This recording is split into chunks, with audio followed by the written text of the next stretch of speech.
নমস্কার বন্ধুরা, অনুর খাবার ঘরে সবাইকে স্বাগত। আজ আমি নিয়ে এসেছি, দেখুন এই যে বক ফুল, বকের মতন কেমন সুর মতো থাকে এদের, এটা হচ্ছে বক ফুল। এইরকম বক ফুল এনে যদি আপনি ভাজা করে খান, দারুণ খেতে লাগবে। আর হচ্ছে তার মধ্যে আমি একটা ব্যাটার তৈরি করে নিয়েছি, এটা বেছে ধুয়ে নিয়েছি। আর এতে ব্যাটার তৈরি করেছি একটু সুজি ময়দা, ঘরোয়া উপকরণ দিয়ে করে নিতে পারেন। বেসন থাকলে দিলে ভালো, না দিলে অসুবিধে নেই।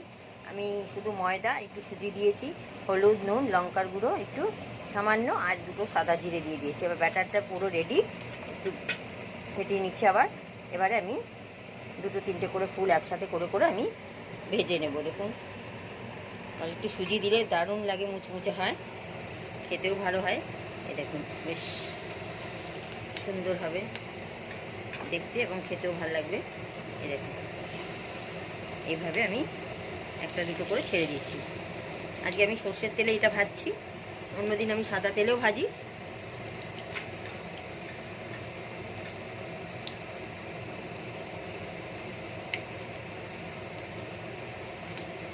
আর ব্যাটারে ভালো করে ডুবিয়ে দিয়ে আমি ভেজে নেব।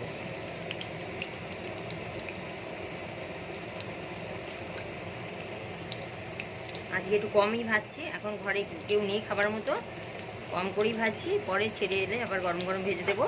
এখন 4-5টা যা হয় দিয়ে আমি ভেজে নিচ্ছি, আরও বকফুল রয়েছে, গরম গরম ভেজে দেবো। তাই আজকে এই কটাই আমি ভেজে দেখাচ্ছি।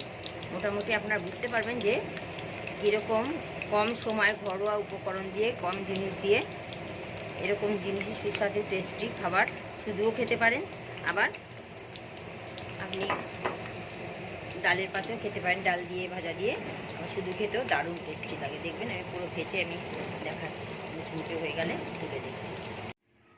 দেখুন বন্ধুরা, কিরম লাঞ্চে ভেজেছি আর কত মুচমুচে খাস্তা হয়েছে। দেখুন, খেতেও ভালো লাগবে। এইভাবে আপনারা বানিয়ে খেয়ে আমাকে জানাবেন কমেন্টে কেমন লাগলো। আপনারা ভেজে খাবেন, গরম গরম শুধু শুধু খেতে ভালো লাগবে। আর আপনার গিয়ে একটু গরম ডালের সঙ্গে, ভাতের সঙ্গে খেলে, বা শুধু নুন দিয়ে ঘি দিয়ে মেখে ভাত ভাজা দিয়ে ভালো লাগবে। এরকম বিভিন্নভাবে খেতে পারেন। আর খুব অল্প সময়, অল্প ঘরোয়া জিনিস দিয়ে আপনি যে কোনোভাবেই আপনি বানালে সুস্বাদু হবে, ভালো করে যদি তৈরি করে যত্ন করে বানানো যায়। যাই হোক, ধৈর্য ধরে ভিডিওটি দেখার জন্য আপনাদের অসংখ্য ধন্যবাদ। লাইক শেয়ার করতে ভুলবেন না। চ্যানেল নতুন হলে চ্যানেলটি সাবস্ক্রাইব করুন অবশ্যই।